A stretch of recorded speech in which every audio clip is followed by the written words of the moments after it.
नमस्कार, मैं हूं रविंद्र जैन और आप देखना शुरू कर चुके हैं सबकी खबर।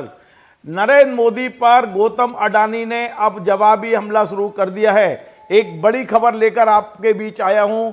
नरेंद्र मोदी, प्रधानमंत्री नरेंद्र मोदी पर देश के बड़े उद्योगपति, जिन्हें नरेंद्र मोदी का मित्र माना जाता रहा है, उनने अब प्रधानमंत्री नरेंद्र मोदी और भारतीय जनता पार्टी पर जवाबी हमला शुरू कर दिया है। आपको पता है कि 8 मई को प्रधानमंत्री नरेंद्र मोदी ने तेलंगाना के करीमनगर में जो सभा की थी, उसमें सुबह ही सुबह उन्होंने आरोप लगाए थे कि अडानी और अंबानी के पास काला धन है और उन्होंने टेम्पू में भर भर कर, बोरों में भर भर कर ये पैसा कांग्रेस को दिया है और इसलिए कांग्रेस ने अब इन पर आरोप लगाना बंद कर दिए हैं।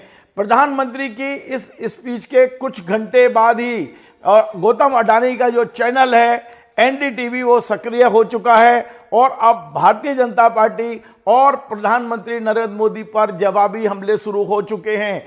मैं आपको अपनी स्क्रीन पे बताता हूं, प्रधानमंत्री की स्पीच के ठीक 10 घंटे बाद एनडीटीवी ने जो खबर चलाई है, आप अपनी स्क्रीन पे देखिए। खबर में साफ साफ लिखा हुआ है कि अब तीसरे चरण के मतदान के बाद भारतीय जनता पार्टी को 300 सीटें मिलना भी टफ हो जाएगा। ये आप देखिए जरा स्क्रीन पर। आप जानते हैं कि भारतीय जनता पार्टी, नरेंद्र मोदी लगातार 400 सीट की बात कर रहे हैं और नरेंद्र मोदी के ही मित्र गौतम अडानी का चैनल अब ये कह रहा है कि आपको 300 सीटें मिलना भी बहुत मुश्किल है और उसने सहारा लिया है फलौदी सट्टा बाजार का।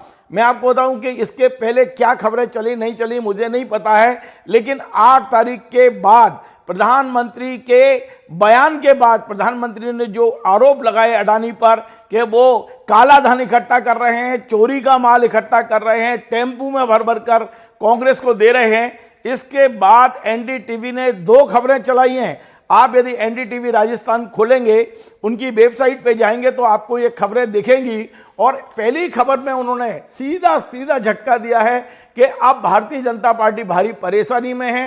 भारतीय जनता पार्टी को 300 सीटों पर भी पहुंचना मुश्किल है। और ये बताऊं, तीसरे दौर के जो चरण का इलेक्शन है, उसके बाद का ये सट्टा बाजार है। और आप जानते हैं देश में ये चुनाव के 4 चरण और रह गए हैं, टोटल 7 चरण होने हैं। हम आगे देखते हैं कि अब एनडीटीवी फलौदी जो सट्टा बाजार है, उसके जरिए क्या भारतीय जनता पार्टी को लगातार नीचे लाता रहेगा।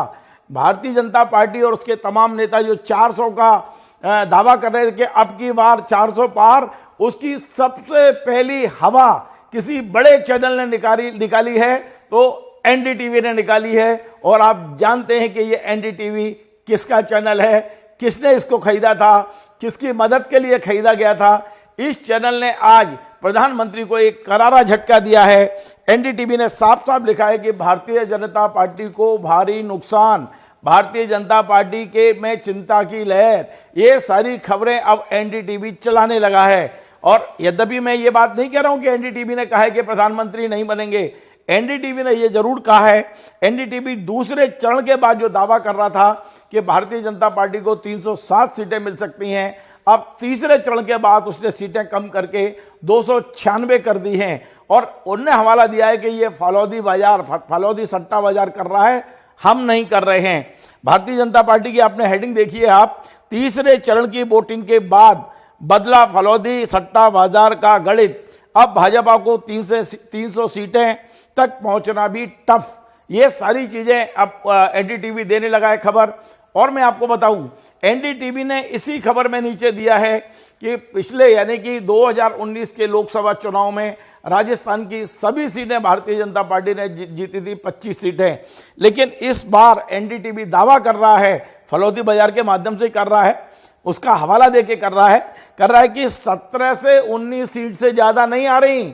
मतलब यानी राजस्थान में तीसरे चरण के बाद भारतीय जनता पार्टी की सीटें सिकुड़कर अब 17 से 19 रह गई हैं और अभी 4 चरण बाकी हैं। हमें देखना होगा कि अब फलौदी बाजार और किस तरफ जाता है और एनडीटीवी निश्चित तौर पर खबरें किस तरह की दिखाता है। इसके अलावा एनडीटीवी ने 9 तारीख को भी फलौदी बाजार की खबर दी और उन्होंने कहा था एनडीटीवी ने कि भारतीय जनता पार्टी के 3 सांसद 3 सीटों पर उलझ गए हैं, दौसा, चूरू और नागौर। अब भारतीय जनता पार्टी इन तीनों सीटों को नहीं जीत रही है। ये खबर 9 तारीख को यानी कि कल एनडीटीवी ने फिर से चलाई है। तो निश्चित तौर पे एनडीटीवी ने अब एक तरह से जो चर्चा है मैं वही बोल रहा हूं, मैं सूत्रों से बोल रहा हूं, मैं कोई अंदर नहीं बैठा हूं, लेकिन जो हम लोग देख पा रहे हैं कि जिस तरह प्रधानमंत्री ने गौतम अडानी पर हमला किया, अब क्या गौतम अडानी चैनल के जरिए भारतीय जनता पार्टी और प्रधानमंत्री पर जवाबी हमला बोल रहे हैं, उन्हें कमजोर बता रहे हैं, उनके यहाँ चिंता का माहौल बता रहे हैं, लगातार बीजेपी की सीटें कम हो रही हैं, इस तरह के संकेत दे रहे हैं।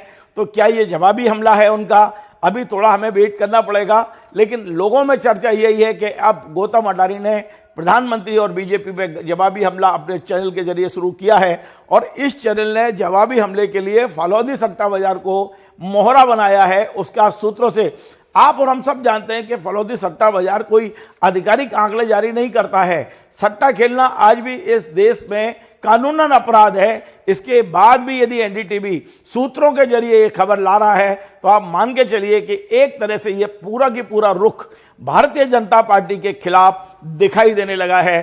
तो हाँ, निश्चित तौर पे अभी हम सब खबरों पर नजर बनाए हुए हैं। अभी अडानी के चैनल ने पीएम और बीजेपी पे हमला बोला है, हम नजर बनाए हुए हैं कि क्या अंबानी के चैनल भी अब पीएम पे और इन पे हमला बोलेंगे। आप जानते हैं इसके पहले प्रधानमंत्री के बेहद खास हुआ करते थे डॉक्टर सुभाष चंद्रा, जिनका जी न्यूज है, और सुभाष चंद्रा ने अपने चैनल पर प्रधानमंत्री और अमित शाह को लाइव प्रोग्राम करना बंद कर दिया है। उनके चैनल में प्रधानमंत्री और अमित शाह के जो खास लोग थे, चाहे वो रिपोर्टर रहे हों, एंकर रहे हों या वहाँ सीईओ हों, सबको नौकरी से निकाल दिया है। और 3 मई को खुद डॉक्टर सुभाष चंद्रा ने वीडियो जारी करके कहा है कि देश में प्रेस की आज़ादी की जो स्थिति बेहाल हुई है, हम उसे सुधारने का प्रयास कर रहे हैं, हमें सुधारना चाहिए। उससे उन्होंने दुख व्यक्त किया कि 180 देशों में भारत की जो रैंकिंग है वो 159 पे आ रही है, ये शर्मनाक है। तो अब निश्चित तौर पे मीडिया बदल रहा है, उद्योगपति बदल रहे हैं, और क्यों बदल रहे हैं उसका अंदाज आप आसानी से लगा सकते हैं।